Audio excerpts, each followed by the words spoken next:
Gold trusted gold buyers. మీరు తాకట్టు పెట్టిన బంగారాన్ని విడిపించి ఈ రోజు ఉన్న మార్కెట్ ధరకు కొనబడును. సో ఇప్పుడు మీరు అసిస్టెంట్ డైరెక్టర్ నుంచి బికాస్ ఆఫ్ యాక్టింగ్ ప్యాషన్ వల్ల హీరోగా బికాస్ అది ఎంకరేజ్ చేశారు కావచ్చు, మీకు ఇంట్రెస్ట్ కావచ్చు, వాట్ ఎవర్. ఒక బ్రదర్ ఏమో డైరెక్టర్, ఇంకొక బ్రదర్ ఏమో ఇంటూ పాలిటిక్స్, యాక్టివ్ పాలిటిక్స్ అనుకుంటే మీరు ఇలా యాక్టింగ్లోనే ఉంటారా, లేకపోతే మీరు కూడా డైరెక్షన్ సెలెక్ట్ చేసుకుంటారా, లేకపోతే పాలిటిక్స్లోకి ఎంటర్ అవుతారా? లేదు, ఇప్పుడు డైరెక్ట్ చేస్తానండి. డైరెక్షనే చూస్ చేసుకుంటారా? No thought of entering into politics? అప్పుడు వచ్చినప్పుడు మీతో మాట్లాడతానండి. అసలు ఎంత డిప్లొమాటిక్ ఆన్సర్ అంటే. మీరు అడిగే క్వశ్చన్ అంటే అది మనకు ఆలోచన లేదు కదండి ఇప్పటిదాకా. What is your plan is my question. ఇప్పుడు నేను ఇప్పుడు ట్రై చేస్తుంది నాకు తెలిసిన వర్క్ని మళ్ళీ వర్క్ని నేను స్టార్ట్ చేయడం. అంటే నేను అసిస్టెంట్ డైరెక్టర్గా చాలా సినిమాలు చేశాను. సో నాకు కూడా పూర్తి అవగాహన ఉంది. నేను కూడా కొంచెం రైటింగ్ సెక్షన్లో ఉన్నాను. సో నెక్స్ట్ అది చేద్దామని ఉన్నాను. సో నా ప్రయత్నం నేను స్టార్ట్ చేస్తున్నాను. చేశారా ఆల్రెడీ? చేస్తున్నాను. అంటే ఇంకా ఇప్పుడు ప్రొడ్యూసర్ కావాలి అంతే కదండి. సో నరేట్ చేయడం స్టార్ట్ చేశాను. లేదు ఈ సినిమా ఇప్పుడు బాగుంటుంది ఏమో, రేపు ఇంకేమైనా జరగవచ్చు. బట్ నా ప్రయత్నం మాత్రం ఇప్పుడు ఇమ్మీడియట్గా నేను కథని నా డైరెక్షన్లో నేను హీరోగా కథలు రాసుకున్నా. సో ప్రొడ్యూసర్స్ గారికి నచ్చింది అనుకోండి, నా ఎన్ని బడ్జెట్లో ఉంటే నచ్చింది అనుకోండి, ఓకే ఇది చేయగలదని నమ్మకం వచ్చింది అనుకోండి, ఎక్కేస్తుంది. అదే అంటున్నాం. సో మ్యాక్సిమం మీకు ఆ వైపు వెళ్ళాలి అన్న ఒక ఆలోచన ఉంది. దానికి తగ్గట్టుగా మీరు కూడా ప్రణాళికలు సిద్ధం చేసుకున్నారు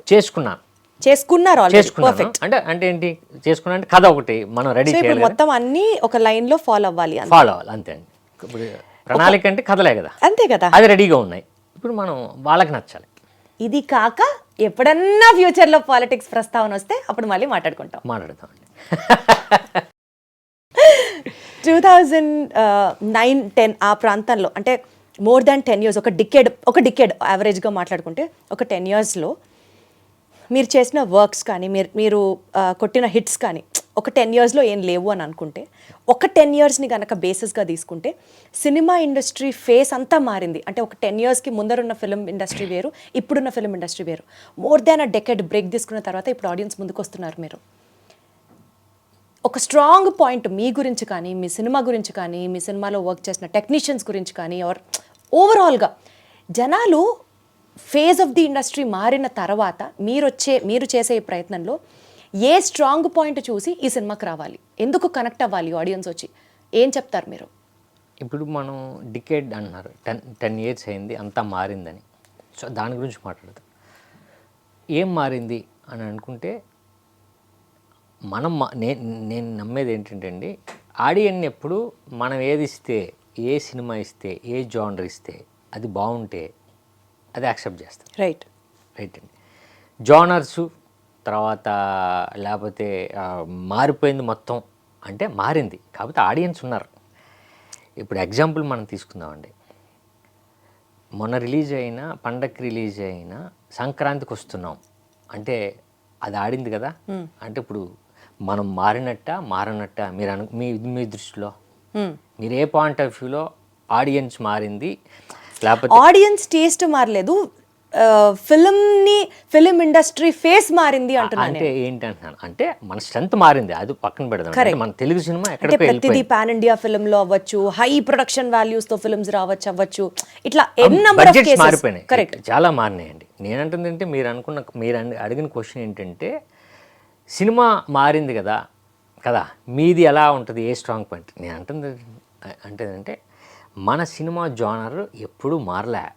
మనం ఈ మధ్య ఆ ఓటీటీకి అలవాటు పడి ఇది థ్రిల్లరు ఇప్పుడు అందరూ యాక్సెప్ట్ చేస్తున్నారు అనుకుంటున్నాం. కానీ బలగం ఆడింది, సంక్రాంతికి వస్తున్న ఆడింది, డాకు మహారాజ్ కమర్షియల్ ఫిల్మ్ ఆడింది. సో అలా లేదండి. ఇప్పుడు నా సినిమాకి వస్తే మీరు అన్నట్టు నిజంగానే మనకి ఇష్టమైన జానరు ఈ మధ్యకాలంలో ఎక్కువ మంది చూసేది థ్రిల్లర్, సస్పెన్స్, మర్డర్స్, ఇవే కదండి. ఇవే జరిగినాయి. ఆ కంటెంట్ తీసుకున్నాం మనం. ఒకటి. రెండు ఏంటంటే ఇందులో స్ట్రాంగ్గా మేము నమ్మేది ఒక మంచి కథ ఉంటుంది.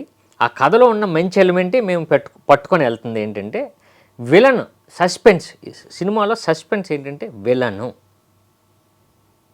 సో అది మంచి ఎలిమెంటే కదండి. అలాగని చెప్పి కథ కూడా చాలా స్ట్రాంగ్గా ఉంటుందండి. మంచి ఎమోషన్ ఉంటుంది, లవ్ స్టోరీ ఉంటుంది. సొసైటీలో ఇప్పుడు జరుగుతున్న ఒక ఇన్సిడెంట్ని తీసుకుని డైరెక్టర్ చేశాడు ఈ సినిమా.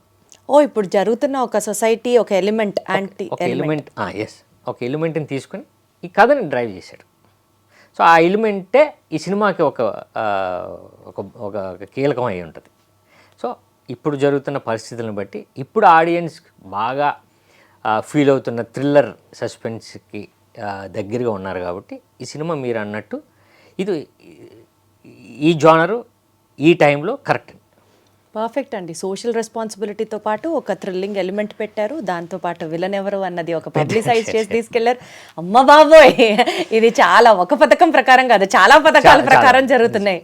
మంచి సాంగ్స్ కూడా ఉన్నాయి కదండి. మంచి songs obviously correct. Sid Sriram గారు 2 సాంగ్స్ పాడారు, 2 బాగున్నాయి. అర్థమైందండి, ఒక పథకం అయితే కాదు, ఇది చాలా పథకాలు. నిజమండి. క్రిమినల్ లాయర్గా మీరు చేస్తున్నారు కాబట్టి సరదాగా కొన్ని lawyer related rapid fire questions అడుగుతాను, ప్లాన్ చేసుకొచ్చాను, అవి మీరు ఆన్సర్ చెప్పాలి. మీరు దయచేసి ఆ డిప్లొమాటిక్ గా కాకుండా లాయర్ లాగా మాట్లాడకుండా.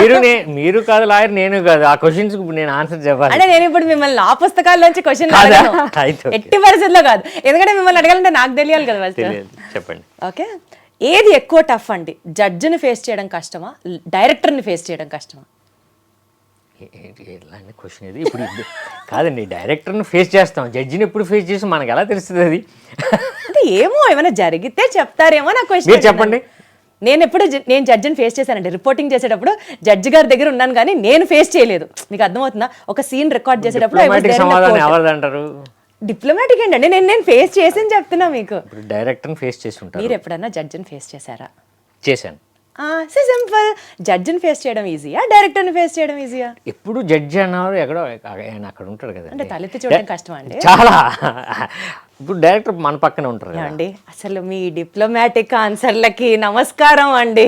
కాదు, ఇప్పుడు డైరెక్టర్ని ఫేస్ చేయడం కష్టమా అంటే, సరే మీరు చెప్పండి. నేను డైరెక్టర్ని ఫేస్ చేస్తే చెప్తానండి. నాకు డైరెక్టర్ గారిని ఫేస్ చేయడమే కష్టం, జడ్జిని ఫేస్ చేయడం కష్టం అని ఎప్పుడూ అనిపించలేదు. ఓ, అది మీకు ఎక్స్పీరియన్స్తో చెప్తున్నాను. అలాంటి ఎక్స్పీరియన్స్ మీరేమన్నా చెప్తారేమో, అసలు మీరు జడ్జిని ఎప్పుడు ఫేస్ చేశారు, ఆ ఎక్స్పీరియన్స్ అడుగుదామేమో అని బ్యాక్ టు బ్యాక్ అనుకున్నాను. లేదు, మీరు అడగండి. నేను జడ్జిని ఫేస్ చేశాను ఒకసారి. అంటే మా ఇంట్లో మా ఫ్యామిలీస్లో మా ఊళ్ళో మాకు చిన్న తగులు ఉండేలండి, గొడవలు ఉండేవి. సో దానివల్ల మాకందరికీ అప్పుడు కోర్టు నోటీస్ ఇస్తే మొత్తం మా ఫాదరు మేమందరం మా ఫ్యామిలీ వాళ్ళు చాలామంది కోర్టుకి అటెండ్ అయ్యాం. ఒకసారి అటెండ్ అయ్యాను. సో ఇప్పుడు చెప్పండి, జడ్జిని ఫేస్ చేయడం ఈజీయా, డైరెక్టర్ని ఫేస్ చేయడం ఈజీయా? డైరెక్టర్నే. నాకు కూడా అదే టఫెస్ట్ పార్ట్ అనే అనిపించింది. Perfect, accepted. ఇప్పుడు చూడండి, చక్కగా అర్థమైంది.